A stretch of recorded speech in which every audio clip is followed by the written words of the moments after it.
Right, okay guys, welcome to a Friday Waffle. Now, apologies about the lack of one last week.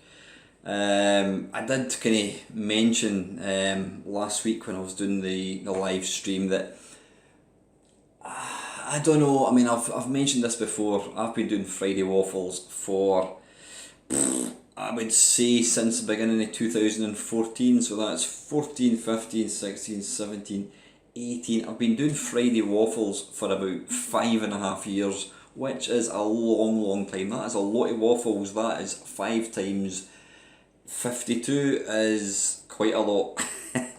Out of all the videos that I do, it's probably the video that gets the least views.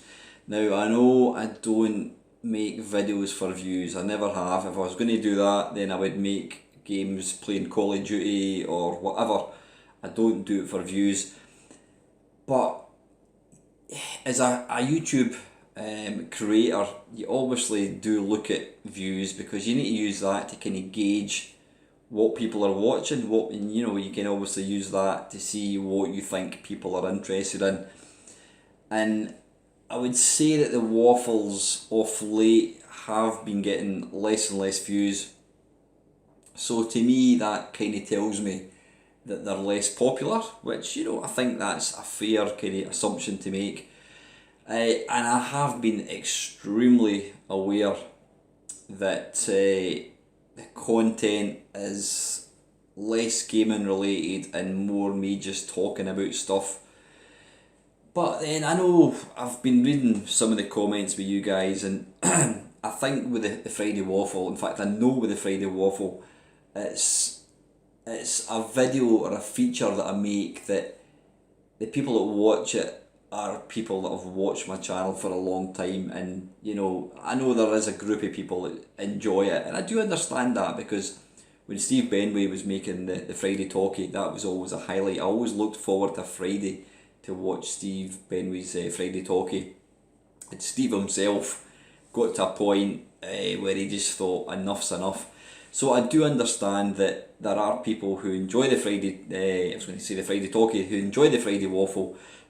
And you know what, I think I'm still going to do them. I will still keep putting them out as and when. I do require questions. I mean, the thing is, the Friday Waffle is such a non-descriptive video. There's nothing I could say in it that would make somebody go, blimey, I need to watch that. It's always going to be a video that regular people will watch. I don't see, it would almost be impossible to actually find a Friday Waffle by searching for it. What would you search? If somebody happened to type in Friday Waffle, then it would be a miracle. I think the people that are going to watch and probably enjoy the Friday Waffle are people that have been watching my channel for a long time. They get to know me, they know what I'm about. So I do understand why there are people who enjoy it. One thing I would never want to do is, I suppose if I'm going to be honest, I don't want to waste my time putting out a video that nobody enjoys, because I've always maintained, as much as I enjoy making videos, and I do enjoy making videos, hence I wouldn't be making them just now. I do enjoy them. I mean, it's a two-way process. I enjoy making them, I enjoy the process that goes into making them. But if I thought that nobody was watching it, then what would be the point of making them? None at all. But anyway, take it from me, the Friday Waffle will continue. It might not be every week, it just depends. I mean, it's about 11 o'clock at night, I'm quite tired. I was going to go to my bed, and I thought, I've got a busy day on Saturday, so I want to get a Friday Waffle put out since I didn't do one last week. So anyway, here I am. I hope you've all had an alright week. Weather-wise, it has been shite. I mean, seriously, it has actually been cold. We're in the middle of, we're almost in the middle of May. It'll be June next year.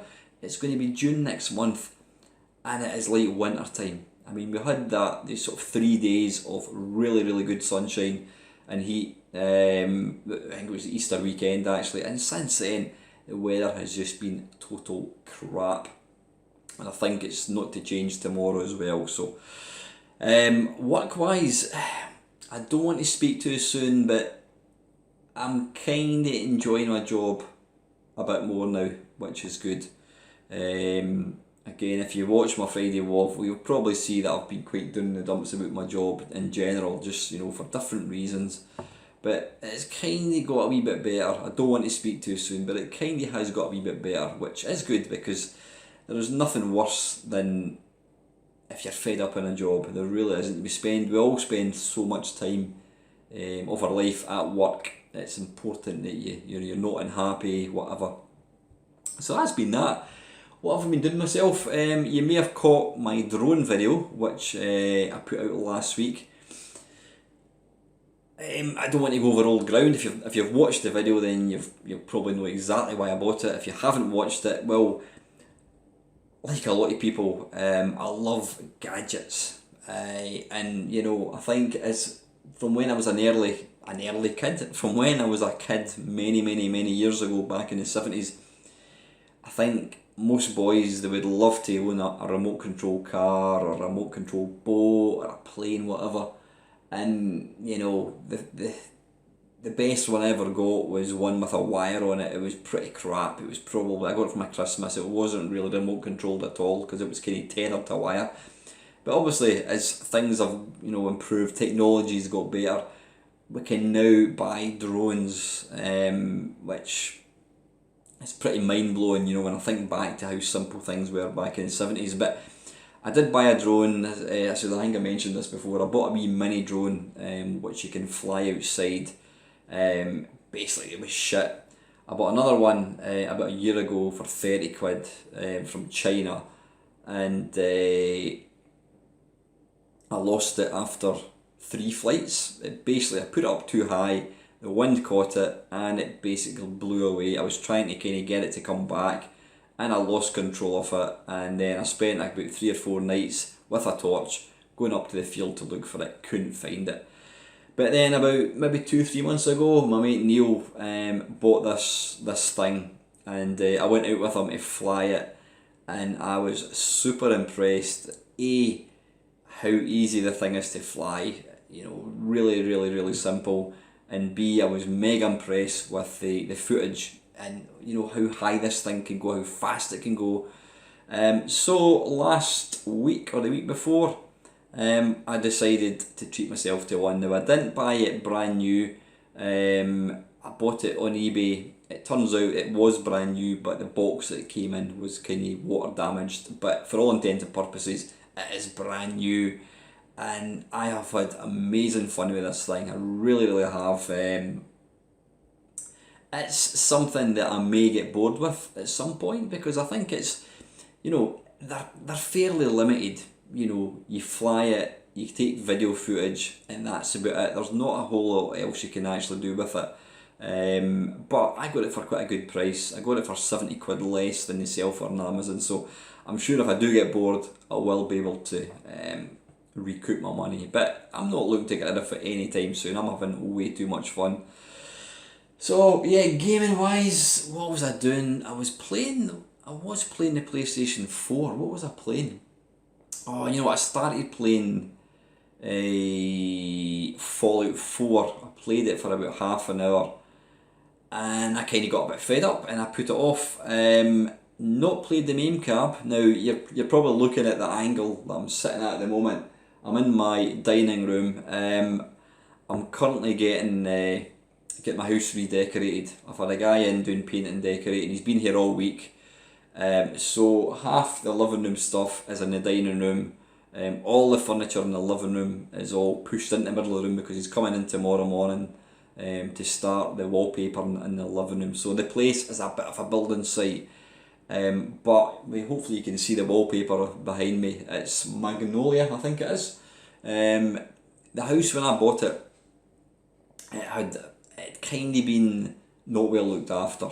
In fact, that's probably been a bit too kind. The guy rented it out, and like a lot of people who privately rent houses, they took it upon themselves to basically trash the house.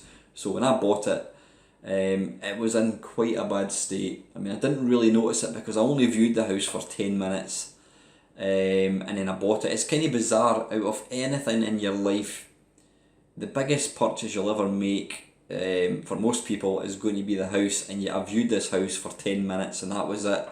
If I'm going to buy a pair of shoes, I'll spend more than 10 minutes looking to see what kind of shoes I want. So I did kind of go in a bit blind to buy the house, but I do love my house. It's a nice big house. I've let you see it before.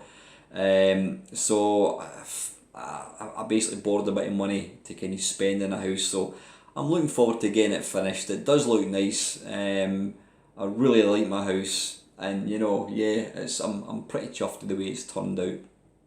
So that's been that. Not a lot else. Tomorrow, what am I doing? I've got my parkrun. I'm volunteering for a parkrun tomorrow. Not got a whole lot else on. I think next week I've got the computer club.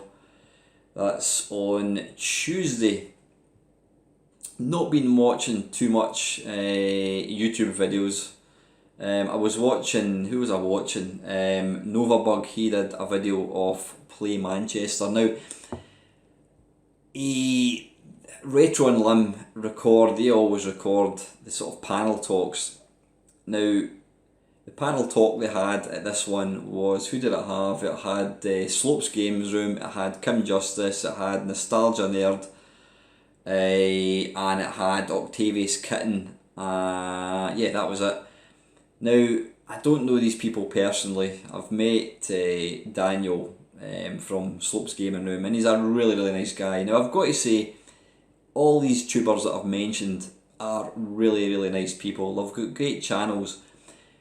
But, now I know you're thinking, you're just a jealous sod. Perhaps I am, you know, but I'm sure I speak for more than just myself. I've been to a lot of these play events, and every single time you go, I mean, there's play events in Manchester, they're in Blackpool, they're in Glasgow.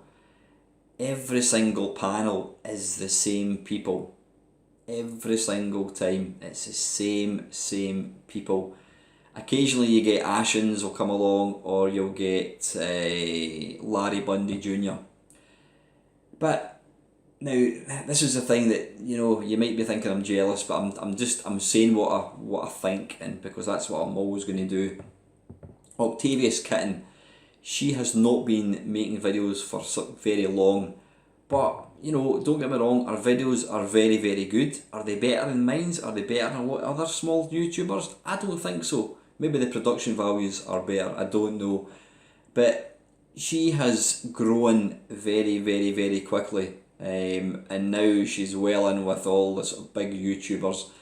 And because of that, she's now invited to appear on these panels, as is Kim Justice, as is other guys that I've mentioned. And like I said, this is not a dig at them at all. These guys have really good channels. But I do think that they seriously need to think about maybe bringing in some fresh people for people to listen to. Now, I know I'm not saying that I'm going to be included in that, because I'm a tiny, tiny channel in comparison, but does being a wee channel make you any less capable, or not educated, does it make you any less knowledgeable? I mean, out of all the people that I've mentioned, all these famous YouTubers who always get asked to appear, I would certainly say I've been into video games longer than all these people. Like a lot of my friends, Novabug, he's got a fantastic channel. Lawn Boys Post 1975, Steve Benway. There's some fantastic YouTubers out there who don't have massive channels, but you know what? Give these people a chance. You know, if you're one of these people that go along to all these play events and you watch that, you would tend to think that these are the only people that have got YouTube channels. You know, give some other people a chance to talk. I really do think they're missing a trick. I understand they want to obviously have bigger channels because, you know, people know who they are, but I still do think that people would find it quite interesting listening to smaller channels like myself talking about stuff. It's just my tuppence worth. Call me jealous, possibly, you know what I mean? But like I said, I'm sure Novabug, I'm sure, you know, there's On a Retro Tip, there's Tim, there's Lone Boys Post, there's all these people, there's Steve Benway. Now I know not everybody's comfortable talking in front of public, it wouldn't bother me in the slightest, but I'm quite sure they would agree that why not put some smaller channels, give them a chance to talk to people at these events instead of always having the same panel over and over and over again. But that's just my tuppence worth, you know. So anyway, right, listen, I don't have a lot to talk about at the moment, so what I'm going to do is just bar straight into the questions from last week. Not last week, the week before, because also I did a live stream, an analog live stream. It's quite funny.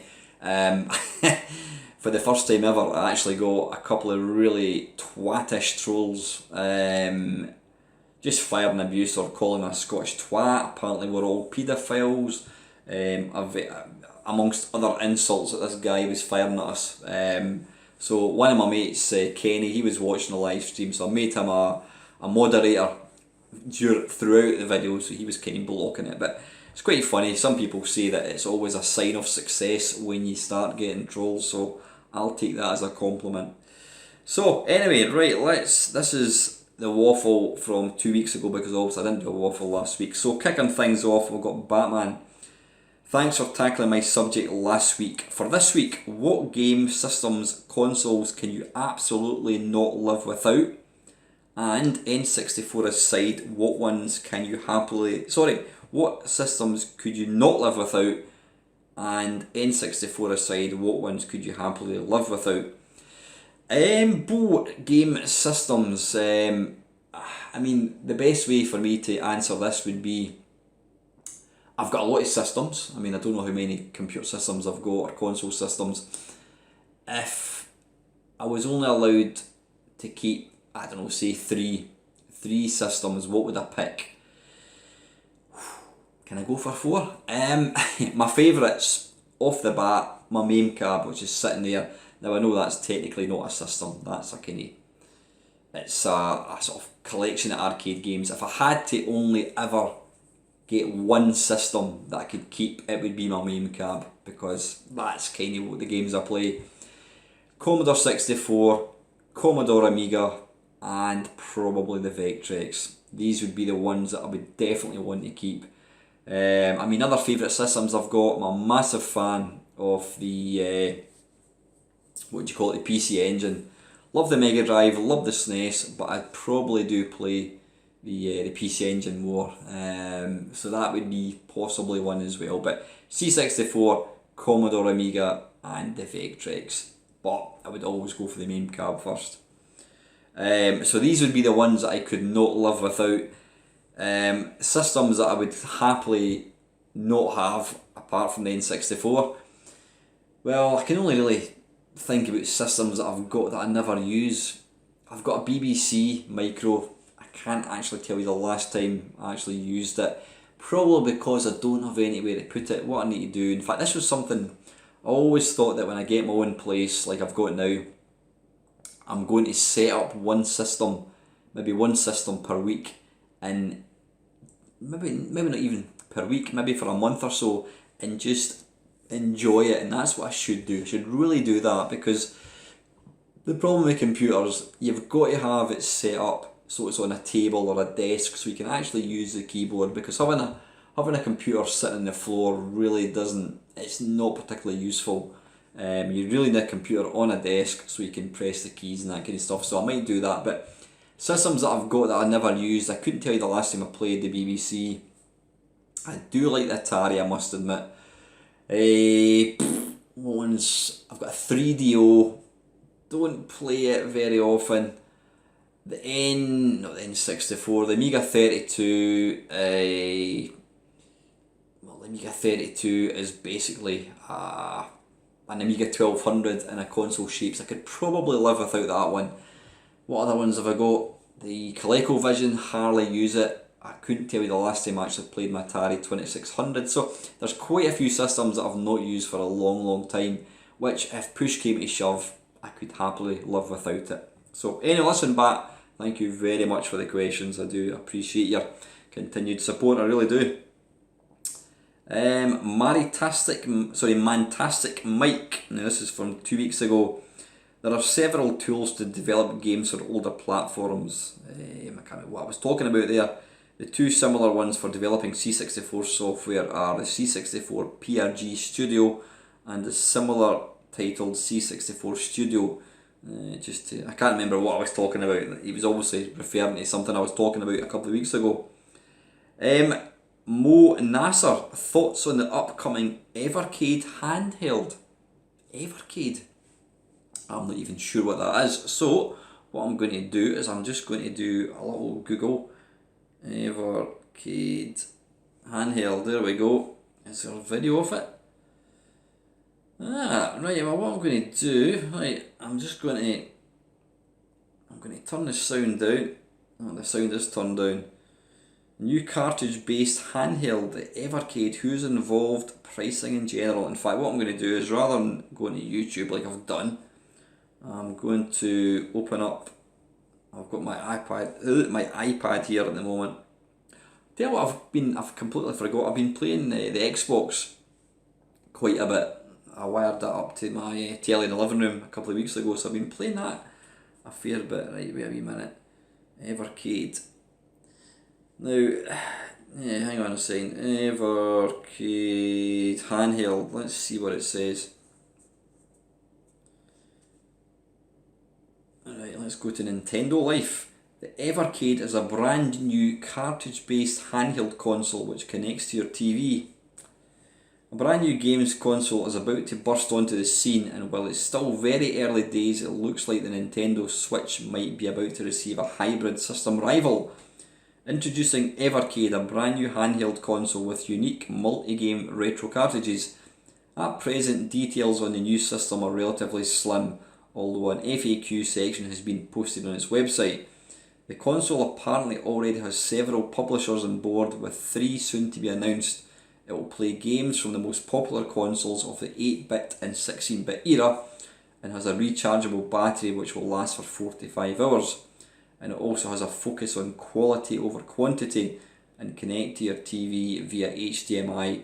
No internet connection is required. The system has a retro old school approach, and it will feature a screen which is 4 by 3 inches in size, the same size as a PSP. Now, somebody's asked a question, and the answer is, basically somebody asked a question, why is the console being produced? And the answer is, we're retro gamers. We're a team of passionate gamers who want to create a single platform for retro gamers to enjoy their favourite games. We haven't developed this because we saw a gap in the market. This is a project being developed with passion. Honestly, I'm not really interested. It sometimes feels to me that people are making machines for the sake of it. So basically what it's going to be a handheld machine where you can play old games. Well, I'm sorry, I can do that. I've been doing that for years with the GPD XD. I've been doing that for years with the Nvidia Shield Portable. Without the ability to connect a TV, I've been playing a modded PSP for probably 10 years. So for people like myself who are into the scene, who are into, the whole modding thing, it's not going to bring anything to the table for somebody like myself. There's an absolute plethora of Raspberry Pi based handhelds which you can plug into TV, so I don't see that this is going to bring anything new to the scene. Is it going to be successful? I would have my doubts. It would be nice to for a legitimate console. Because let's face it, the GPD XD and all that, it's all emulators, so technically they're breaking the law with it. They've probably not had the licenses to use all these games. Something that's going to be completely official with getting the sort of the what's the word for it? basically been given authority by Nintendo, by Sega, by all these game companies to use their ROMs. That would be nice. But as far as this being something that's going to sell, who's it aimed at? It's going to be aimed at people like myself, people maybe a wee bit younger, people my age group that grew up playing the Mega Drive, that grew up playing the Commodore Amiga. We can already do that on a multitude of different systems. So I'm afraid to say I won't be getting one. I'm not interested. I don't really see where it's going to fit into the market. There is already 1,000 different things that offer that exact same functionality. So anyway, yeah, just my take on it. Obviously, guys, like I says, we've all, and that's what somebody thinks quite funny with people with YouTube. People, I get a lot of criticism for not being able to play games very well, or when I do some videos, they'll say, "Why did you not read the instructions?" And or how dare you say that this is crap or this is good. What people tend to forget is just my opinion. I'm just the same as you guys. I don't have any more sway over anything. It's my opinion. Nothing more, nothing less. Right, let's get back to that. So anyway, yeah, Mo, as far as the Evercade handheld goes, is it going to be a success? I don't think it will be, but we'll see. But thanks for your question, buddy. Colin Jones, it took me a while after subscribing to your channel before I watched the first waffle. Now it's one of the highlights of the week. Now see, that kind of comment alone makes me doing the Friday Waffle worthwhile. Just knowing that one person really enjoys it does give me a boost. So maybe maybe I wouldn't say I need my ego stroked every now and again, but I think sometimes I need feedback, because when you see the views of a video kind of gradually declining over a certain number of weeks, you do start to think, well, at the end of the day, it's like a TV programme. If the viewer ratings start to drop, then you've got to ask yourself, why is it? Are people getting bored? Whatever. But when you read comments like that from Colin, it's epic. It really, really is. I don't think Colin was talking about. Yeah, he's not. There's no question as such. So anyway, next up, like I said, Colin, thanks for the comments, buddy. And I can't overstate how important comments are from you guys. Now, I am I feel so guilty that I don't reply to comments anymore. I've always prided myself the fact that I take time to reply to every comment since I've started my new life. The YouTube channel, it's still very important to me, but it occupies a different section in my life. It's not the be all and end all like it probably was maybe a few years ago. And as I've said, guys, I watch very little YouTube. I just have other things that I want to do, and without sounding arrogant, I think you guys would probably prefer the sort of spare time I did have for YouTube. I used it to make videos rather than to comment. But I can absolutely rest assured that I read every single comment. I really do. Now, I could quite easily hit the thumbs up. Would that make any difference to you people? I'm genuinely interested to know what you think. I could hit a thumbs up and say thanks for the comment, but I don't really see that brings a lot to the table. But all I will say is I do appreciate your comments and I do read them. So take that as read, guys. My good mate Kev down the rabbit hole. Hi Alan, some YouTube creator questions for you. If someone makes a negative comment on one of your videos, how do you handle it? You know what, Kev? I'm used to negative comments. You know what? You've just got to roll with it. You're on the internet. You're on something. Anybody in the world could watch my videos. Could watch your videos. You've just got to roll with it. I think I've been fairly lucky, and compared to some channels, I have been very lucky. With regards to lack of trolls. you've just got to. I just tend to laugh. You know, if somebody makes a negative comment, at the end of the day, everybody is entitled to their opinion. And as I said earlier on, it is just my opinion. So I really don't take things too personal. If you start taking comments personally, then it's probably better that you find a different hobby. So I just roll with it. A lot of the time, I usually try and reply with some kind of humorous reply. I'll never insult anybody. I mean, if somebody called me, if somebody was very, very, very nasty, then I might be tempted to sort of throw something back. But in the main, if somebody says, you know, I totally disagree with you or whatever, then I'll just reply, love you too, something like that. Keep it humorous, and it stops them doing it. But as far as, I don't take it personal, Kev, and I think you've got to do that. Anybody that makes YouTube content, you can't afford to take comments too personal. Secondly, have you ever been tempted to change a video and re-upload it?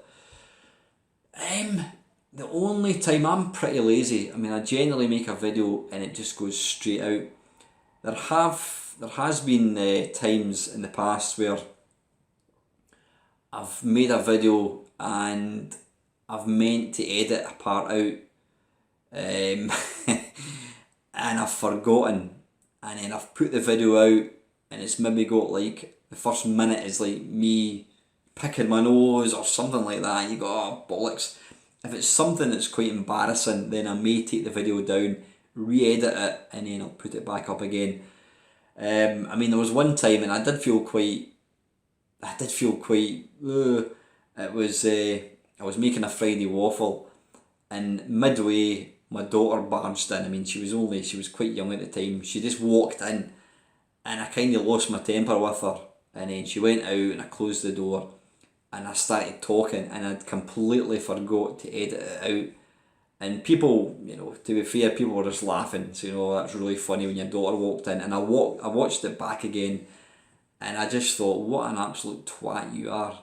I mean, I came across, I am not an aggressive person at all, but I lost my peace. I was angry with my daughter for walking in, because I'm not one of these people that really, I don't like talking to a camera in front of people. You know, if I thought that somebody was next door listening to me, it makes me feel quite awkward, and I do get quite shy with that. But when I watched it back, I just thought, you're an absolute twat, and I felt quite embarrassed. So I took the video down, I edited it out, and then I re-uploaded it. I mean, I obviously lost all the views that I had. I lost, but yeah, in the main, Kev, unless it's something stupid like you know, or embarrassing, then, you know, I just leave it. But I have, you know, in the past, taken a few videos down, changed it. Usually when I've maybe, you know, I mean, I've seen me starting to talk, maybe doing a Friday Waffle, I've started to talk, and then after a minute, I'm like, no, that's crap, and I just stop, and I'll compose myself, then I'll start again, and sometimes I've left that in, and it makes you look a bit daft, but you know what, I'm not a professional, and I think people understand that. And finally, do you get a lot of phone calls during filming, and ever had a telephone ring happen right in the middle of a critical part of a video you were making? Oh, all the time. It's usually somebody comes to the door or a phone call, and yeah, that's what, oops, I almost dropped my iPad there. That's why you've got the ability to edit a video. I've been interrupted tons of times. I mean, I've been doing, you know, live waffles or live gaming streams. I mean, a few people, some of you guys that watch my live streams, you've probably seen me getting interrupted with the phone, or it's just, it's life, it happens. And again, if I was actually making a video, I would probably try and edit it out, but some days I forget. So I think it kind of goes with the territory, Kev, when you're making videos. But listen, mate, thanks very much for your questions.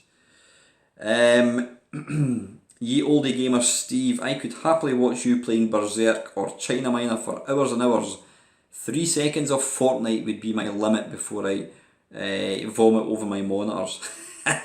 Yeah, when I read that, I couldn't think what I was talking about. Yeah, I made a comment a few weeks ago about just as a social experiment, I'm tempted to make a video of me playing Fortnite just to see what kind of views I get. Nothing more. I don't expect any of my regulars to watch it, but just to see what kind of views I get. So I may still do that. It's curiosity. I'm never going to go to the dark side and start making videos about that. It's just a one-off, just to really see what it's like. So I may still do that, but rest assured guys, I will be sticking retro all the way. Leeboy2x1, great waffle as usual mate. Nintendo going after the C64 port, you're right, even though this particular version doesn't reflect on the NES product, it's just the reality of intellectual properties. As for a profit company with critical stock market value, any use of their properties which could set a precedent, they would be stupid not to protect their business with an iron rod. Does it suck? Yep, but the guy has achieved what he set out to do, and the ROM is in the wild, so it'll always be found for us niche enthusiasts. Yeah, I mean, I've got split views on, Nintendo taking down videos, not taking down videos, taking down games. As Lee says there, they do, Nintendo own, it's their intellectual property, and what they don't want is somebody, like, for example, watching the N64, a video of N64 getting played, thinking, that looks crap, that Mario game looks rubbish. So potentially that could impact on Nintendo. I know it would be tiny, and it's it's the devil's advocate. Nintendo own. There's no company that are going to willingly stand back and let you,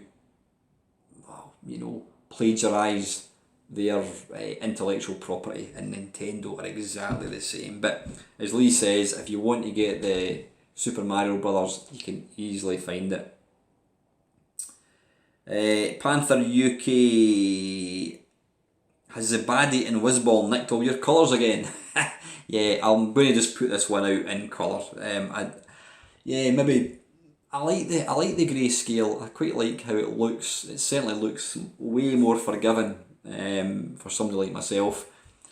But it can maybe possibly give off negative tones, especially when I tend to talk about quite dark stuff as well. So but nice and colourful, this one. Another thing for next time. What is it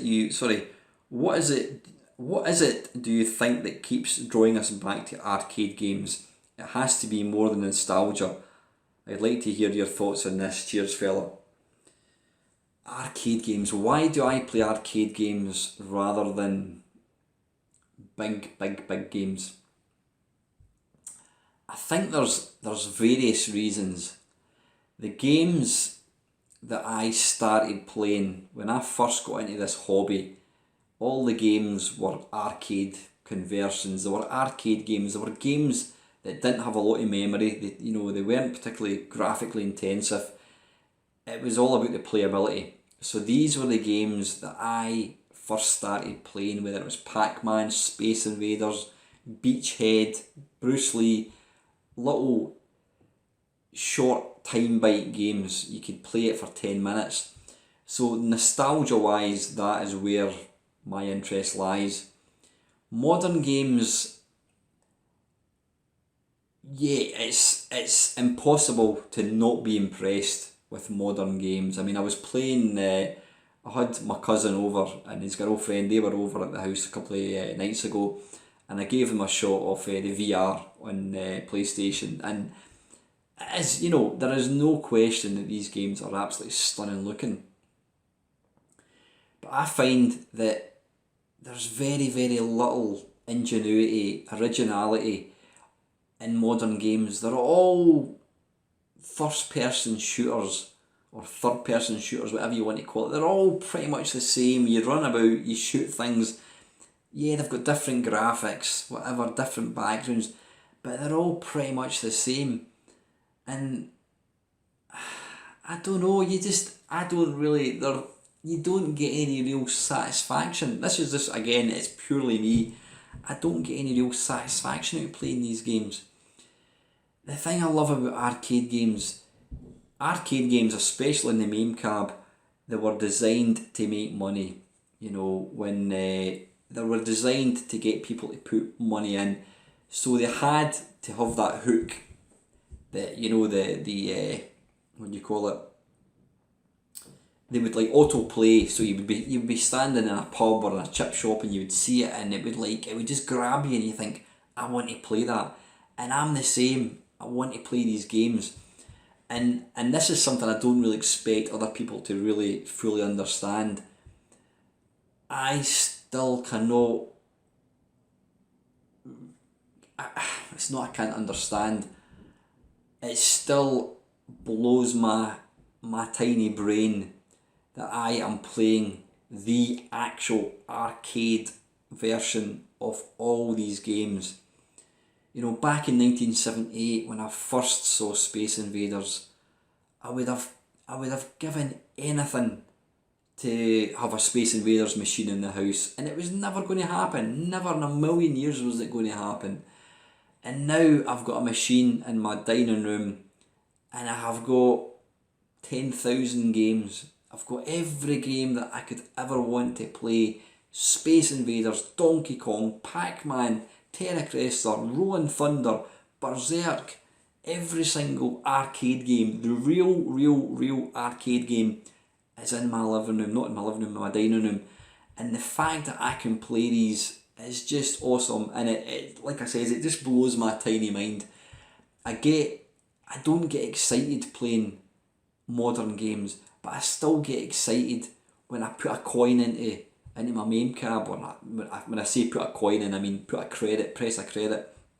I still get excited, and there's something so addictive about playing arcade games, beating your high score, and the fact that you can play a game for 5 minutes, 10 minutes, whatever. It absolutely works around my lifestyle. You know, I'm not getting any younger. You know, I've got a full-time job. I've got other things that I want to do in my life. So playing arcade games is the perfect type of game for my life. But the big thing for me is the nostalgia, the excitement. I still get a thrill out of playing Galaxian, playing all these games. I love them to bits. So I've completely forgot what the question is. Let me just go right back down again. What keeps me drawn back? I think it's just the want to beat my high score, Chris. I get excited playing these games. I still, every other day, I'll discover a new arcade game, and that you know, that is not lost in me how special that is. I can discover a brand new arcade game every single day if I wanted. I mean, I've got a version of MAME that's just got shoot 'em ups, and I'll go through the list and I'll think, I've never heard of that one, and I put it on and it's like, this is amazing, this is an amazing game. So no, I don't know, I get excited about playing arcade games. They're the perfect type of game for me. Maybe partly because I'm getting older, I don't want to spend hours and hours and hours playing modern games. Don't get me wrong, there has been one or two games that's come along in the last maybe 5 years. Last of Us, what else? Like Resident Evil. I do enjoy playing these games, but it's few and far between now that I get a game and I think I want to keep playing that. Whereas I will never ever tire of playing Robotron, Berserk, any of these classic games. So anyway, Chris, thank you very, very much for your question, mate. Let's see.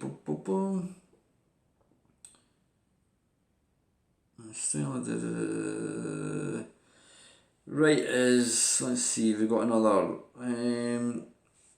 Right, Mr. Scullery. Hi Al, just an educated guess, but the slowdown on the Commodore 64 version of Super Mario is probably due to the game pushing the C64 to the absolute limit. You know what, Doug, I've had a few people commenting on that and talking about like the scrolling and that. I find, now I'm not a techie person at all, but I find that quite surprising because I don't really see it as being a particularly graphically intensive game. What is it about this game that you reckon is pushing the C64 to the limits? I'm genuinely interested to know why you think it is pushing it to the limits, because compare Super Mario Brothers with like Iridium, you know, it's like night and day. So I'm genuinely interested to know why you feel what in this conversion of Super Mario Brothers on the C64 would you say pushes it to the limits? Genuinely interested to know, mate. Yeah, it's pushing the C64 to the absolute limit, even when there are just a few moving graphics on screen. So as soon as you introduce even more graphics, then the frame rate stutters and you get slowed down. Question: aside from the Wicked Father in the 2600, which slightly bad taste video do you secretly enjoy?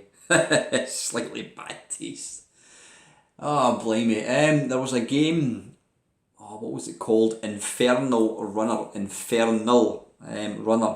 on the Commodore 64. I don't ever recall seeing it getting reviewed anywhere, and it was a game that I saw. It was back when I used to get copied discs for the C64. It was on one of the discs, and basically you run about. It's a platform game, but the hook, pun intended, the hook with the game was the different ways you could die. You could impale yourself in spikes, you could get set on fire. I think you may also have been decapitated. But it was quite good fun. I mean, it was mainly just for to see how you die. Talking about which, my daughter Ava bought Mortal Kombat 11. Now, I'm not a beat 'em up fan because I can't play them at all. But oh my goodness, there's a video. There's a few videos out that let you see the fatality moves. I've never seen such gore in a video game in all my life. You should go and have a look. Just type in Mortal Kombat a list. Maximum file size, video saved. Alright, okay, it's creating a new file size. It is just stupid gory. I wouldn't really play it because I don't know how to do fatalities, but yeah, you should go and check it out. If you think I don't know, games in 8-bit were gory, go and check out Mortal Kombat. But I'm trying to think any other kind of games where you enjoyed dying. I did think of one there and it's completely slipped my mind. Can't remember any offhand, but no, go and check it out. Infernal Runner on the Commodore 64. I don't know if it came out in any other systems. Not too sure. But anyway, thanks very much, Doug. Bangkok Ian 1967. How you doing, Ian? Really pleased the C64 Mario video is doing well. I generally make videos of lesser known games too, because I have far more enthusiasm for these kind of games. I make videos just on lesser known games that are great.